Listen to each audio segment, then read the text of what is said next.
2017. Beliau juga mengikuti pelatihan estimasi ketidakpastian pengukuran, jaminan mutu hasil kalibrasi, pengecekan kalibrasi dan verifikasi di Baristan Ambon tahun 2017. Kemudian beliau juga mengikuti program peningkatan kemampuan berbahasa Inggris bagi pegawai LPNK dan tenaga kependidikan di UPI Bandung tahun 2018. Mengikuti training course on ISO IEC 17025 tahun 2017 di Baristan Ambon 2018. Maaf. Kemudian beliau juga mengikuti pelatihan teknik molekuler dasar, yaitu ekstraksi DNA, PCR, DNA, elektroforesis di LP3MP Unpati tahun 2019 dan mengikuti 7.500 fast real-time PCR and overview of validation for halal detection workflow di Balai POM Ambon tahun 2019. Ya, kepada Ibu, waktu dan tempat disilahkan.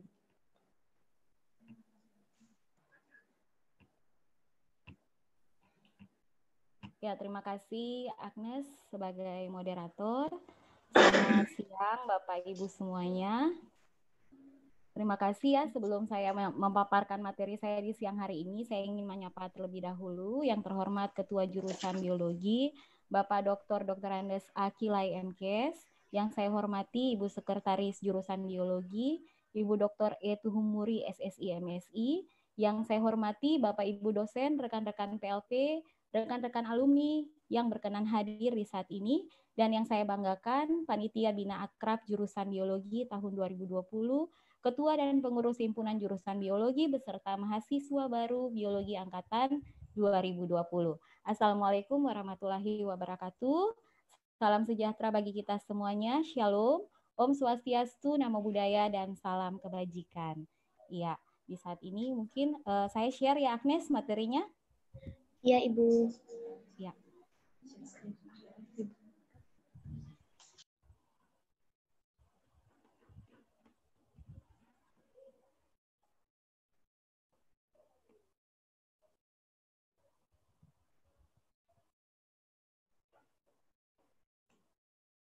Ya, terima kasih untuk kesempatan yang diberikan. Di saat ini saya akan membawa tentang fasilitas laboratorium jurusan biologi di Fakultas MIPA Unpati bersama saya Meske Ferinandus. Saat ini saya sebagai staf ahli PLP Muda di Laboratorium Mikrobiologi Fakultas MIPA Unpati. Saya akan memperkenalkan lab secara rinci ya di sini. Tapi sebelum itu kita akan masuk tentang apa itu laboratorium pendidikan. Ya, laboratorium pendidikan di universitas atau perguruan tinggi itu merupakan unit penunjang akademik pada lembaga pendidikan berupa ruangan tertutup atau terbuka bersifat permanen atau bergerak dan dikelola secara sistematis untuk kegiatan praktikum, penelitian, kalibrasi, dan atau produksi dalam skala terbatas dengan menggunakan peralatan dan bahan berdasarkan metode keilmuan. Tetapi kalau laboratorium pendidikan di jurusan biologi itu kebanyakan di ruangan tertutup dan bersifat permanen. Laboratorium pendidikan ini berfungsi untuk melayani pelaksanaan pendidikan. Di dalamnya itu ada praktikum, penelitian, dan pengabdian kepada masyarakat. Laboratorium itu tidak bisa terpisahkan dari yang namanya peralatan laboratorium dan bahan laboratorium. Apa saja yang merupakan peralatan laboratorium secara umum merupakan mesin perkakas, perlengkapan, dan peralatan yang secara khusus dipergunakan untuk praktikum, penelitian, kalibrasi, dan produksi dalam skala terbatas. Sementara apa yang dimaksud dengan bahan laboratorium itu merupakan segala sesuatu yang diolah atau digunakan untuk kegiatan praktikum, penelitian, kalibrasi, dan produksi dalam skala terbatas. Ya, di sini kita bisa lihat klasifikasi peralatan itu ada menurut kriterianya itu ada 3, yaitu kategori 1, 2, dan 3. Jadi unsur pengolahannya itu dari pengoperasian, perawatan, dan risiko semakin tinggi kategorinya itu maka semakin sulit ya untuk pengoperasian, peralatan, dan risikonya. Kemudian untuk kemampuan pengukuran, persyaratan pengoperasian, dan sistem kerjanya juga itu merupakan kategori rumit dan khusus. Kita akan masuk apa saja yang ada contoh kategori 1 peralatan lab yang ada di laboratorium jurusan biologi. Di sini kita bisa lihat ini namanya colony counter, adanya di lab mikrobiologi ya.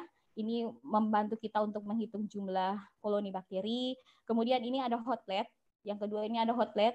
Hot lab ini kalau di rumah seperti kayak kompor, jadi fungsinya untuk memanaskan dan juga dia membantu kalau hot lab menggunakan magnetic stirrer itu dia fungsinya untuk sekalian mengaduk larutan dan memasak larutan. Kemudian ini kalau di sekolah di SMA pasti tidak asing lagi sama Erlenmeyer, ada Petri, ada gelas ukur, ada tabung reaksi, ada pipet ukur. Kemudian pipet ukur di sini ada dua ya, ada pipet yang kurus, yang pipih. Kemudian ada yang pipet volume. Nah ini yang ada kayak di tengah-tengahnya itu ada cembung, itu namanya pipet volume. Kemudian ada tip mikropipet, ada tabung Eppendorf.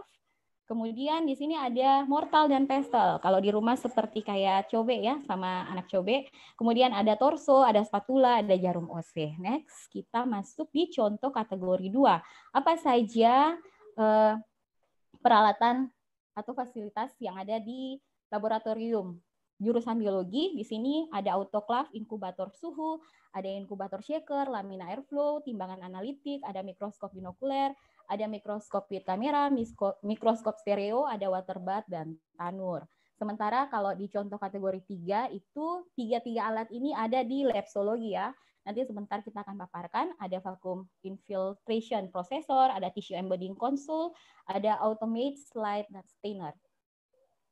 Ya, tadi peralatannya sudah, sekarang kita pindah ke bahan laboratorium. Bahan laboratorium tadi sudah dijelaskan bahwa segala sesuatu yang diolah atau digunakan untuk pengujian. Pengujian ini bisa praktikum, bisa penelitian, kalibrasi, dan atau produksi dalam skala terbatas. Itu terbagi dua, yaitu bahan umum dan bahan khusus. Sama dengan peralatan sebelum yang tadi saya sudah jelaskan sebelumnya, untuk klasifikasi bahan ini, dalam penanganan penyimpanan sifat fisik, sifat kimia, dan persyaratan metode, itu umum dan khusus agak beda. Kalau umum itu tidak memerlukan persyaratan khusus, tetapi kalau yang khusus itu memerlukan persyaratan khusus. Apa saja bahan umum yang ada di laboratorium jurusan biologi? Di sini saya ambil yang bisa adik-adik, anak-anak bisa temukan, ada Aquades, kemudian ada alkohol 70%, ada NaCl, ada spiritus, ada kapas, ada aluminium foil, kertas sharing, dan wrapping.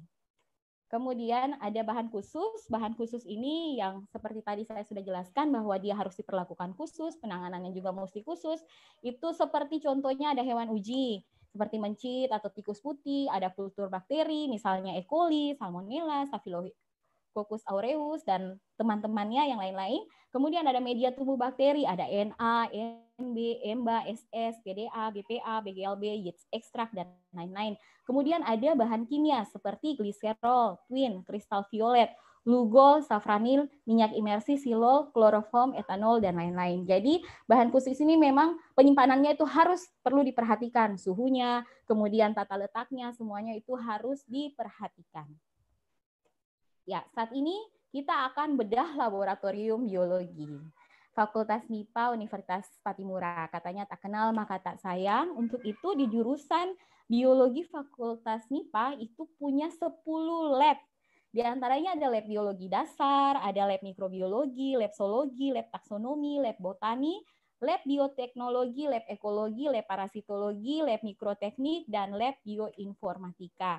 Di sini ada struktur organisasi laboratorium jurusan biologi ya. Kita mulai dari Bapak Ketua Jurusan kita, Bapak Dr. Andes A. Kilai MKes. Bapak Ketua Jurusan membawahi Kepala Laboratorium. Ada 10 tadi, nanti saya akan paparkan satu persatu. Kemudian dari Kepala Lab membawahi Pranata Laboratorium Pendidikan, seperti Ibu dan Laboran.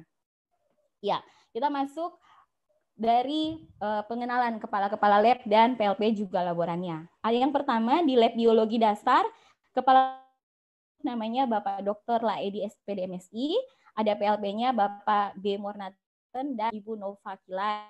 Kemudian di lab mikrobiologi ada Ibu Dr. C.A.C. Umahu SSI MSI sebagai kepala lab, dan punya PLP ada 2, yang Ibu Yunita Latuprisa dan Ibu sendiri Ibu Meske Ferdinandus.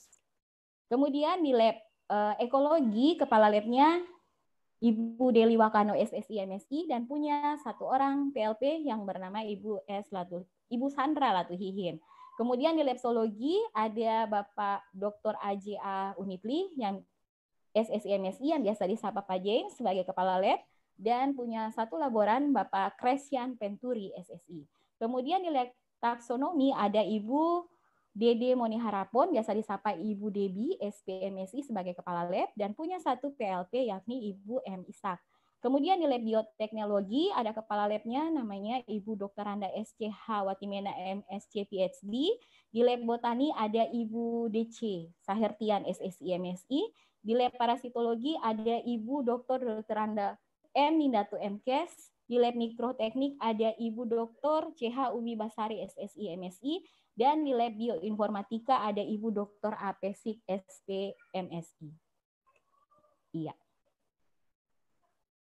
Peralatan apa saja yang ada di lab-lab? Ini memang karena waktunya terbatas ya, panitia menghubungi Ibu, jadi cuma beberapa lab saja yang Ibu tampilkan alat-alatnya. Di sini ada lab biologi dasar. Di lab biologi dasar itu ada peralatannya seperti mikroskop binokuler, ada waterbath, ada tanur, ada spektrofotometer, ada alat fotosintesis, ada torso, ada oven, ada alat praktikum, dan genetika. Jadi kalau adik-adik mahasiswa mau praktikum seperti mata kuliah, ada ambil mata kuliah biologi umum, biologi dasar 1-2, itu nanti praktikumnya di lab biologi dasar. Next, di sini kita punya lab mikrobiologi, di Ibu punya lab. Peralatan kategori 2-nya memang agak banyak, Ibu tidak masukkan semuanya. Kalau kategori 1-nya tadi itu sudah yang tadi Ibu gambarkan secara di materi. Ini untuk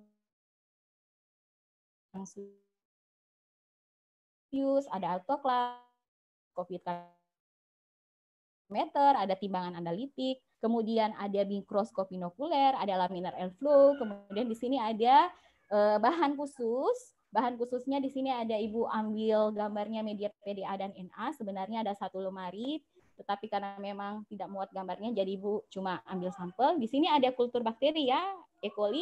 Kalau kita lihat E. coli ini di EMBA warnanya hijau metalit, nah seperti ini. Jadi perlakuannya kayak khusus, kita kalau bahan umum kayak aquades tidak terlalu ini, tapi kalau misalnya kita pelihara kultur, berarti kita mesti tahu suhunya berapa, jadi kita mesti jaga supaya tetap ada stok bakterinya, ya seperti itu. Kemudian di lab zoologi, ya, Ibu waktunya sisa 10 menit, Ibu. Ya, terima kasih. Di sini kalau di lab zoologi itu ada tikus putih, ada mencit, ada silol, kloroform, dan etanol sebagai bahan khusus. Kemudian alat-alat yang besar yang tadi itu kategori 3, yang ada yang tadi Ibu bilang semuanya ada di lab zoologi. Ada FIP yang biasa kita kenal dengan vacuum infiltration processor, ada tissue embedding console, ada mikrotom, ada hot bath dan water bath, ada automated slide stainer, ada mikroskop with kamera. Apalagi ya yang ada peralatan di lab jurusan biologi. Next, ini ada lab ekologi.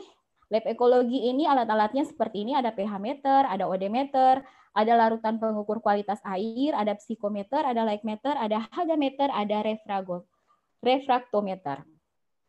Kemudian di lab taksonomi ada oven, ada herbarium basah rumput laut, ada mikroskop binokuler. Next, ada di lab botani, ada autoclave dan mikroskop binokuler. Selanjutnya, apa saja aktivitas laboratorium? Iya, ini gambar ini diambil sebelum COVID ya. Jadi di sini dapat dilihat mahasiswa lagi praktikum di biologi dasar, itu ada ini fotonya, kemudian praktikum fisiologi tumbuhan di lab botani, praktikum mikrobiologi di lab mikrobiologi, praktik ekologi di lab ekologi, dan praktek zoologi di lab zoologi. Kemudian selain praktikum tadi, fungsi lab juga dia melayani penelitian. Aktivitas laboratorium berikutnya adalah penelitian. Penelitian ini beberapa judul skripsi, bahkan tesis dan disertasi dari lab mikrobiologi. Di sini salah satunya ada kelimpahan bakteri asam laktat, BAL, Yakult, Bakasang laor, sampai pada antibakteri ekstrak daun rambutan terhadap bakteri Streptococcus pneumonia. Kalau di lab botani itu judul-judul penelitiannya seperti ini. Ada studi karakterisasi morfologi dan anatomi stomata pada beberapa spesies tanaman jeruk atau Citrus sp, dan juga analisis iodometri dan uji kinerja spektrofotometri UV vis pada penentuan kadar vitamin C di cabai rawit. Kalau di lab zoologi itu ada judul penelitiannya seperti pengaruh tepung biji gayang terhadap kadar gula darah mencit, sampai pada efektivitas ekstrak taripang pasir untuk menurunkan kadar asam urat pada mencit. Ya, di sini kemarin karena dikasih tahu, jadi Ibu sengaja bikin layanan laboratorium, khususnya di lab Ibu ya, lab mikrobiologi berdasarkan asal peneliti periode Januari 2019 sampai tahun Oktober 2020.